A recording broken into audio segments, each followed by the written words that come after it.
ಮೊದಲೇ ಹುಚ್ಚುಚ್ಚ ಹೇಳಿಕೆಯನ್ನ ಕೊಡ್ತಾ ಇದ್ರು ಟ್ರಂಪ್. ಈಗ ಅದರ ಮುಂದುವರೆದ ಭಾಗನ ಅಥವಾ ನಿಜಕ್ಕೂ ಆ ರೀತಿಯಾಗಿ ಏನಾದರೂ ಆಗ್ತಾ ಇದೆಯಾ? ಮೋದಿ ಜೊತೆ ಮಾತನಾಡಿದ್ರ ಅಥವಾ ರಾಜತಾಂತ್ರಿಕ ಒಂದು ಸಂಬಂಧ ಹಳಿಸೋಗ್ಬಿಟ್ಟಿದ್ಯಾ ಭಾರತದ ಜೊತೆಗೆ ಅನ್ನುವಂಥ ಪ್ರಶ್ನೆಗಳು ಎದ್ದಿದ್ದಾವೆ.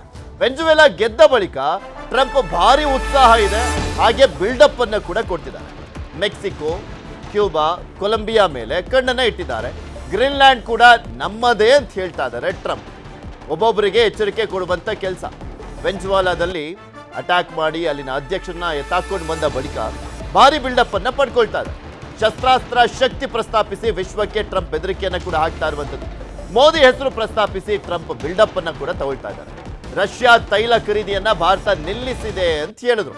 ಇದನ್ನೇ ಪ್ರಸ್ತಾಪಿಸಿ ಕಾಂಗ್ರೆಸ್ ಕೂಡ ಫುಲ್ ಕೌಂಟರ್ ಕೊಡ್ತಾ ಇರುವಂಥದ್ದು. ಈಗ 1971ರಲ್ಲಿ ಇಂದಿರಾ ಗಾಂಧಿ ನಿರ್ಧಾರ ಮಾಡಿದ್ರಲ್ಲ, ಅದನ್ನ ಪ್ರಸ್ತಾಪ ಮಾಡಿ ರಾಹುಲ್ ಗಾಂಧಿ ಮೋದಿ ಅವರಿಗೆ ಟಾಂಗ್ ಕೊಡ್ತಾ ಇದ್ದಾರೆ. ಟ್ರಂಪ್ ಹೇಳಿಕೆಗೆ ಸ್ಪಷ್ಟನೆಯನ್ನ ಕೂಡ ಕೇಳ್ತಾ ಇರುವಂಥದ್ದು ಕಾಂಗ್ರೆಸ್. ಅವ್ರು ಹಿಂಗೆ ಹೇಳಿದ್ರಲ್ಲ, ಅದಕ್ಕೆ ಸ್ಪಷ್ಟನೆ ಕೊಡಿ ಅಂತ ಕೇಳ್ತಾ ಇದ್ದಾರೆ. ಇದ್ರ ಬಗ್ಗೆ ಮಾತನಾಡ್ತಾ ಹೋಗೋಣ. ಇಲ್ಲಿ ಪ್ರಮುಖವಾಗಿ ನೋಡ್ತಾ ಇದೀವಲ್ಲ, ಇದು ಹುಚ್ಚಾಟ ಅಂತ ಹೇಳಬೇಕು ಅಥವಾ ನಿಜಕ್ಕೂ ಆ ರೀತಿಯಾಗಿ ಆಗಿದೆ ಅಂತ ಅನ್ಕೊಬೇಕು, ಅಥವಾ ನಾನು ಏನು ಮಾಡಿದ್ರು ನಡೆಯುತ್ತೆ, ಅಮೇರಿಕ ಅಲ್ವಾ, ದೊಡ್ಡಣ್ಣ ಅಲ್ವಾ, ಎಲ್ಲರೂ ಮಾತು ಕೇಳಬೇಕು ಅಂತ ಅನ್ಕೊಬೇಕು.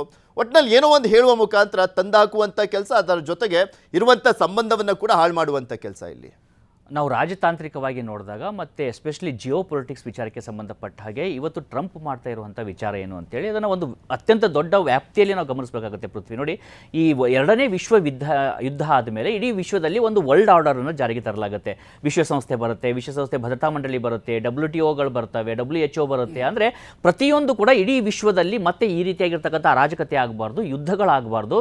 ಪ್ರತಿಯೊಬ್ಬರು ಒಬ್ಬರಿಗೆ ಒಬ್ಬರು ಪೂರಕವಾಗಿ ತಮ್ಮ ಹಿತಾಸಕ್ತಿಗಳ ಜೊತೆಯಲ್ಲಿ ತಮ್ಮ ದೇಶವನ್ನು ಆಡಳಿತ ನಡೆಸಲಿ ಅನ್ನುವಂಥ ಉದ್ದೇಶದಿಂದಾಗಿ ಆ ರೀತಿಯಾದಂಥ ಬದಲಾವಣೆಗಳನ್ನು ತರಲಾಗುತ್ತೆ. ಇನ್ನು 1990ರ ಸಂದರ್ಭದಲ್ಲಿ ಈ USSR ಅನ್ನು ಡಿಸ್ಇಂಟಿಗ್ರೇಟ್ ಮಾಡಲಾಗುತ್ತಲ್ಲ, ಆ ಸಂದರ್ಭದ ಅದಾದ ಮೇಲೆ ಕೋಲ್ಡ್ ವಾರ್ ಎಲ್ಲ ಕೂಡ ಮುಕ್ತಾಯವಾಗಿ ಬಹುತೇಕವಾಗಿ ಇಡೀ ದೇಶದಲ್ಲಿ, ಇಡೀ ವಿಶ್ವದಲ್ಲಿ ದೊಡ್ಡಣ್ಣ ಮತ್ತು ಸೂಪರ್ ಪವರ್ ಅಂತ ಯಾವುದಾದ್ರೂ ಇದ್ದರೆ ಕೇವಲ ಅಮೆರಿಕ ಮಾತ್ರ ಅನ್ನುವಂಥದ್ದು ಇರುತ್ತೆ. ಆದರೆ ಅಮೆರಿಕ ಆ ತನ್ನ ಪವರನ್ನು ಬಳಸ್ಕೊಳ್ಳೋದಕ್ಕೆ, ನೇರವಾಗಿ ಬಳಕೆ ಮಾಡಿಕೊಳ್ಳೋದಕ್ಕೆ ಮುಂದಾಗೋದಿಲ್ಲ. ಬದಲಾಗಿ ಏನು ಮಾಡ್ತಾ ಇರುತ್ತೆ, ಕೆಲವೊಂದಿಷ್ಟು ದೇಶದಲ್ಲಿ ರಿಜಿಮ್ ಚೇಂಜ್ ಆಪರೇಷನ್ಸ್ ಮಾಡಬೇಕಾದಾಗ NGOಗಳ ಮೂಲಕವಾಗಿ ಹಣವನ್ನು ಕೊಡುವಂಥದ್ದು, ಅಥವಾ ಅಲ್ಲಿರ್ತಕ್ಕಂಥ ಯಾರಿಗೋ ಅಪೋಸಿಷನ್ ಅವರಿಗೆ ಫಂಡಿಂಗ್ ಅನ್ನು ಮಾಡುವಂಥದ್ದು, ಅಥವಾ ಬೇರೆ ಬೇರೆ ರೀತಿಯಾಗಿ ಅವೆಂದು ಅಲ್ಲಿರ್ತಕ್ಕಂಥ ನಾಯಕರನ್ನ ಕಟ್ಟಿ ಹಾಕುವಂಥದ್ದು, ಈ ರೀತಿಯಾದಂಥ ಪ್ರಯತ್ನಗಳನ್ನು ನಿರಂತರವಾಗಿ ಮಾಡ್ತಾ ಬರುತ್ತೆ. ಅದಕ್ಕೆ ಸಾಕಷ್ಟು NGOಗಳು ಕೂಡ ಬಳಕೆಯನ್ನು ಮಾಡಿಕೊಳ್ಳಲಾಗುತ್ತೆ. ಆದರೆ ಟ್ರಂಪ್ ಈಗ 2.0 ಇಲ್ಲಿ ಏನು ಮಾಡ್ತಾ ಇದ್ದಾರೆ ಅಂದರೆ, ಸ್ಪಷ್ಟವಾಗಿ ಗೋಚರವಾಗ್ತಾ ಇರೋದು ಒಂದು ರೀಸೆಟ್ ಬಟನ್ ಅನ್ನು ಇಡೀ ವಿಶ್ವದ ಮೇಲೆ ಅವರು ಒತ್ತುತ್ತಾ ಇದ್ದಾರೆ.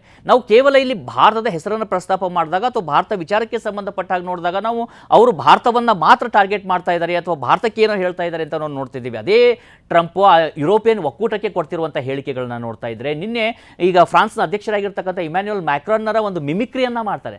ಮಿಮಿಕ್ರಿಯನ್ನು ಮಾಡಿ ಎಷ್ಟು ಕೀಳು ಮಟ್ಟದ ಒಂದು ಅವರ ಮೇಲೆ ದಾಳಿಯನ್ನು ನಡೆಸಲಾಗುತ್ತೆ ಅಂದರೆ, ವೈಯಕ್ತಿಕ ದಾಳಿಯನ್ನು ಇದೇ ಟ್ರಂಪ್ ನಡೆಸ್ತಾರೆ. ಅದೇ ರೀತಿಯಾಗಿ ನಾವು ನಿನ್ನೆ ಒಂದು ಟ್ವೀಟನ್ನು ಮಾಡ್ತಾರೆ, ಇದ್ದಕ್ಕಿದ್ದ ಹಾಗೆ ನಾವು ಇಡೀ ವಿಶ್ವದಲ್ಲಿ ನಮಗೆ ಈ ಯುರೋಪಿಯನ್ ಒಕ್ಕೂಟ ಅಥವಾ ನ್ಯಾಟೋ ಅಂತದ್ದೇನಿದೆ ಅವರಿಂದ ನಮಗೆ ಯಾವುದೇ ರೀತಿಯಾದಂಥ ಉಪಯೋಗ ಇಲ್ಲ, ಅವರೆಲ್ಲ ಬದುಕ್ತಾ ಇರೋದೇ ನಮ್ಮಿಂದ, ನಾವೇ ಅವರ GDPಯನ್ನು ಹೆಚ್ಚು ಮಾಡ್ತಾ ಇದ್ದೀನಿ, ನಾನು ವ್ಯಾಪಾರ ವಹಿವಾಟನ್ನು ವೃದ್ಧಿ ಮಾಡೋದಕ್ಕೆ ಅವರೆಲ್ಲ ಬದುಕ್ತಾ ಇದ್ದಾರೆ ಅನ್ನೋ ರೀತಿಯಾಗಿ ಟ್ವೀಟನ್ನು ಮಾಡ್ತಾರೆ. ಮತ್ತೊಂದು ದಿನ ಬೆಳಗ್ಗೆ ಹೇಳ್ತಾರೆ, ತನ್ನ ಒಂದು ಸೋಷಿಯಲ್ ಪೋಸ್ಟಲ್ಲಿ ಪೋಸ್ಟ್ ಮಾಡ್ತಾರೆ, ನಾವು ಈ ಕೆನಡಾವನ್ನು ವಶಕ್ಕೆ ಪಡೆದುಕೊಳ್ತೀವಿ ಅಂತೇಳಿ, ಈಗ ಗ್ರೀನ್ಲ್ಯಾಂಡನ್ನು ನಾವು ಪರ್ಚೇಸ್ ಮಾಡ್ತೀವಿ ಅಂತ ಹೇಳ್ತಾ ಇದ್ದಾರೆ. ನೋಡಿ, ಇವತ್ತು ಬೆಳಗ್ಗೆಯಿಂದನೇ ನಾವು ಆಗಿರುವಂಥ ಡೆವಲಪ್ಮೆಂಟನ್ನು ನಾವು ಸಂಕ್ಷಿಪ್ತವಾಗಿ ಹೇಳೋದಾದ್ರೆ ಪೃಥ್ವಿ, ಮೊದಲನೇದಾಗಿ ಸುಮಾರು 66 ವಿಶ್ವದ ಸಂಸ್ಥೆಗಳು, ಅದರಲ್ಲಿ ಭಾರತ ನೇತೃತ್ವದ ವಿಶ್ವದ ಸೋಲಾರ್ ಅಲಿಯನ್ಸ್ ಕೂಡ ಇದೆ. ಅದರಿಂದ ಟ್ರಂಪ್ ಇವತ್ತು ಅಮೆರಿಕವನ್ನು ಹೊರಗಡೆ ತಂದಿದ್ದಾರೆ. ಅಲ್ಲಿರ್ತಕ್ಕಂಥ ಗ್ರಹಾಮ್ ಅನ್ನುವಂಥ ಒಂದು ಸೆನೆಟರ್ ಕೊಟ್ಟಿರುವಂಥ ಮಾಹಿತಿಯನ್ನು, ಹೇಳಿಕೆಯನ್ನು ನೋಡೋದಾದ್ರೆ, ಯಾರೆಲ್ಲ ರಷ್ಯಾದಿಂದ ಆಯಿಲ್ ಅನ್ನು ತರಿಸ್ಕೊಳ್ತಾ ಇದ್ದಾರೆ, ಪ್ರಮುಖವಾಗಿ ಭಾರತ, ಬ್ರೆಜಿಲ್ ಮತ್ತು ಚೀನಾ, ಇವರ ಮೇಲೆ 500% ಟಾರಿಫ್ ಅನ್ನು ಹಾಕೋದಕ್ಕೆ ಬೇಕಾಗಿರುವಂಥ ಒಪ್ಪಿಗೆಯನ್ನು ಅವರು ಸೆನೆಟ್ನಲ್ಲಿ ಇವತ್ತು ಪಡೆದುಕೊಂಡಿರುವಂಥದ್ದು. ಜೊತೆಗೆ ಈ ಗ್ರೀನ್ಲ್ಯಾಂಡ್ ವಿಚಾರ ಇರ್ಬೋದು, ಅಂದರೆ ಇಡೀ ವಿಶ್ವಾದ್ಯಂತ ಏನು ಒಂದು ಸೆಟ್ ಆಗಿತ್ತು, ತಾನೇ ಮೋಸ್ಟ್ ಪವರ್ಫುಲ್, ತಾನು ಒಬ್ಬ ಇಡೀ ವಿಶ್ವದ ಅನಭಿಷಿಕ್ತ ದೊರೆ ಅನ್ನೋದನ್ನ ಪ್ರೂವ್ ಮಾಡೋದಕ್ಕೆ ಹೋಗ್ತಾ ಇದ್ದಾರೆ. ಇದು ಹುಚ್ಚು ದೊರೆಯ 10 ಕನಸುಗಳಾಗುತ್ತಾ, ಅಥವಾ ಅವರು ಮಾಡಿರುವಂಥ ಈ ಪ್ರಯತ್ನಗಳಿಂದಾಗಿ ಇಡೀ ವಿಶ್ವಾದ್ಯಂತ ಮತ್ತೊಂದು ಅಶಾಂತಿಯಾಗಿ ದೊಡ್ಡ ಮಟ್ಟದ ಯುದ್ಧಗಳಿಗೆ ಕಾರಣ ಆಗುತ್ತೆ ಅನ್ನೋದನ್ನು ನೋಡಬೇಕಾಗುತ್ತೆ ಪೃಥ್ವಿ. ಟ್ರಂಪ್ ಥ್ರೆಟ್ನ ಹೇಗೆ ನೋಡ್ತಿದ್ರಿ ನೀವು? ಈಗ ಟ್ರಂಪ್ ಅಧಿಕಾರಕ್ಕೆ ಬಂದಿದ್ದು ಮೇಕ್ ಅಮೇರಿಕಾ ಗ್ರೇಟ್ ಅಗೇನ್ ಅನ್ನೋ ಒಂದು ಕಾನ್ಸೆಪ್ಟಿಂದ ಬಂದಿರತಕ್ಕಂಥ, ಅಲ್ಲಿರ್ತಕ್ಕಂಥ ಅಮೇರಿಕನ ವಾಸಿಗಳಿಗೆ ಮತ್ತು ಅಮೇರಿಕನರಿಗೆ ಅಂತಃಶಕ್ತಿ ತುಂಬುವ ಮುಖಾಂತರ ಅಮೇರಿಕಾ ಫಸ್ಟ್, ಆಯಿತಾ, ಉಳಿದೆಲ್ಲವೂ ನೆಕ್ಸ್ಟ್ ಅನ್ನೋ ಒಂದು ಸ್ಟ್ರಾಟಜಿ ಮುಖಾಂತರ ಅಧಿಕಾರಕ್ಕೆ ಬಂದಿರತಕ್ಕಂಥದ್ದು. ಆತ ಆ ಭಾಗದ ಅತಿ ದೊಡ್ಡ ಬಲಪಂಥೀಯವಾದಿ. ಯಾರೆಲ್ಲ ಟ್ರಂಪ್ಗೆ ಚುನಾವಣೆಗೆ ಸಹಾಯ ಮಾಡಿದ್ರು, ಟ್ರಂಪ್ ಪರವಾಗಿ ಮಾತನಾಡಿದ್ರು, ಇವತ್ತು ಅವರೇ ಈಗ ತಮ್ಮ ಟ್ರಂಪ್ ಪರವಾಗಿ ಮಾತನಾಡಿದಂಥವ್ರಿಗೆ ಇವತ್ತು ಎಲ್ಲ ಒಂದು ಧರ್ಮ ಸಂಕಟ ಆಗಿರ್ತಕ್ಕಂಥದ್ದು. ನಿಮಗೆ ಅಮೇರಿಕ ಇವತ್ತಲ್ಲ ನಿನ್ನೆ ಅಲ್ಲ, ನೀವು ಅಮೇರಿಕ ಜಾನ್ ಅಬ್ರಾಮ್ ಲಿಂಕನ್ನು ಮತ್ತು ಜಾನ್ ಎಫ್ ಕೆನಡಿ ಇಂಥವ್ರು ಒಂದಷ್ಟು ಜನರು ಬಿಟ್ಟರೆ ಉಳಿದಂಥ ಎಲ್ಲ ಅಮೇರಿಕದ ಎಲ್ಲ ಪ್ರೆಸಿಡೆಂಟ್ಗಳು ಕೂಡ ಸಾಮ್ರಾಜ್ಯಶಾಹಿಗಳು ಮತ್ತು ಅಮೇರಿಕಕ್ಕೆ ಬೇಕಾದಂಥ ಲಾಭವನ್ನು ಮಾಡ್ಕೊತಕ್ಕಂಥ, ಅದು ಒಬ್ಬೊಮ್ಮೆ ಇರ್ಬೋದು, ಮತ್ತೊಬ್ಬರು ಇರ್ಬೋದಂಥದ್ದು, ಬಿಲ್ ಕ್ಲಿಂಟನ್ ಇರ್ತಕ್ಕಂಥ ಎಲ್ಲರೂ ಕೂಡ ಅವ್ರಿಗೆ ಅವ್ರದ್ದೇನಂತೆ ನೇಷನ್ ಫಸ್ಟ್ ಅಂತ, ಅವರ ದೇಶ ಮೊದಲು ಅಂತೇಳಿ, ಮತ್ತು ಲಾಭಕೋರಕ ಅವ್ರದ್ದು ಬಿಸ್ನೆಸ್ ಆಗಿರ್ತಕ್ಕಂಥ. ನಿಮಗೆ ಗೊತ್ತಿರಲಿ, ನಮಗೆ ಕಳೆದ 5 ವರ್ಷಗಳಿಂದಲೂ ಕೂಡ ನಮಗೆ ಅಪಾಚೆ ಹೆಲಿಕಾಪ್ಟರ್ಗಳನ್ನು ಕೊಡಬೇಕು.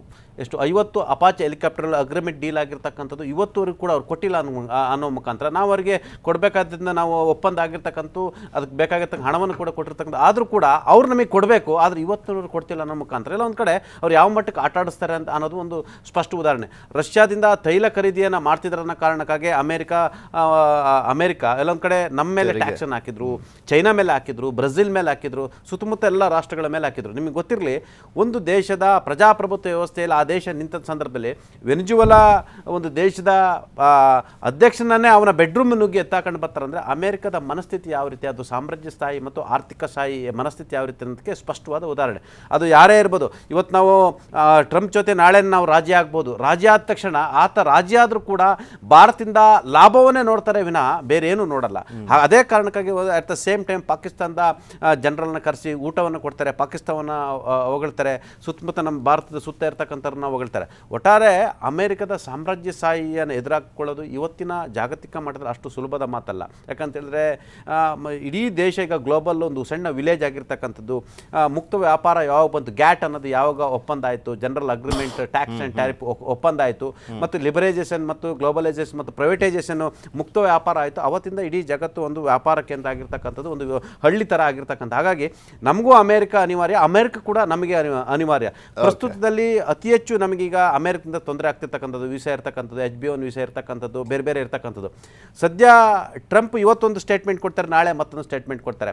ನಿನ್ನೆ ರಿಪಬ್ಲಿಕ್ ಅವ್ರ ಪಾರ್ಟಿಯ ಸೆನೆಟರ್ಸ್ ಇದರಲ್ಲೇ ಅವ್ರು ಹೇಳಿರ್ತಕ್ಕಂಥದ್ದು, ನಾನು ಅಮೇರಿಕದ ಪರವಾಗಿದ್ದೀನಿ, ಅಮೇರಿಕವನ್ನು ಲಾಭ ಮಾಡ್ತೀನಿ. ಅಮೇರಿಕವನ್ನು ಒಂದು ಮಾತನ್ನು ಹೇಳಿದ್ರು, $612 ಬಿಲಿಯನ್ ಸುಂಕ ಹಾಕೋದ್ರಿಂದ, ಇಂಡಿಯಾ, ಚೈನಾ, ಬೇರೆ ಬೇರೆ ರಾಷ್ಟ್ರಗಳು ಸುಂಕ ಹಾಕೋದ್ರಿಂದ $612 ಬಿಲಿಯನ್ ಅಮೇರಿಕಕ್ಕೆ ಆರ್ಥಿಕ ಶಕ್ತಿಯನ್ನು ತುಂಬಿದ್ದೇನೆ ಅನ್ನೋ ಮುಖಾಂತರ ನಾನು ಅಮೇರಿಕವನ್ನು ಹೆಚ್ಚು ಆರ್ಥಿಕ ಶಕ್ತಿಯಾಗಿ ಮಾಡಲಿಕ್ಕೆ ಪ್ರಯತ್ನವನ್ನು ಮಾಡ್ತೀನಿ ಅನ್ನೋ ಮುಖಾಂತರ ಅವರ ವಿಶ್ವಾಸವನ್ನು ಕೂಡ ಗಳಿಸಿರ್ತಕ್ಕಂಥದ್ದು. ಓಕೆ, ನೋಡೋಣ ಈಗ ಮೋದಿ ಅವರ ರಿಯಾಕ್ಷನು ಅಥವಾ ಸೆಂಟ್ರಲ್ ಗೌರ್ಮೆಂಟಿಂದ ಯಾವ ರೀತಿಯಾದಂಥ ರಿಯಾಕ್ಷನ್ ಬರುತ್ತೆ ಅಂತ. ಧನ್ಯವಾದ ಗುಡಿ. ಹಾಗೆ ಪಟೇಲ್ ಜಾಯ್ನ್ ಆಗಿ ವಿಶ್ಲೇಷಣೆ ಮಾಡಿದ್ದಕ್ಕೆ.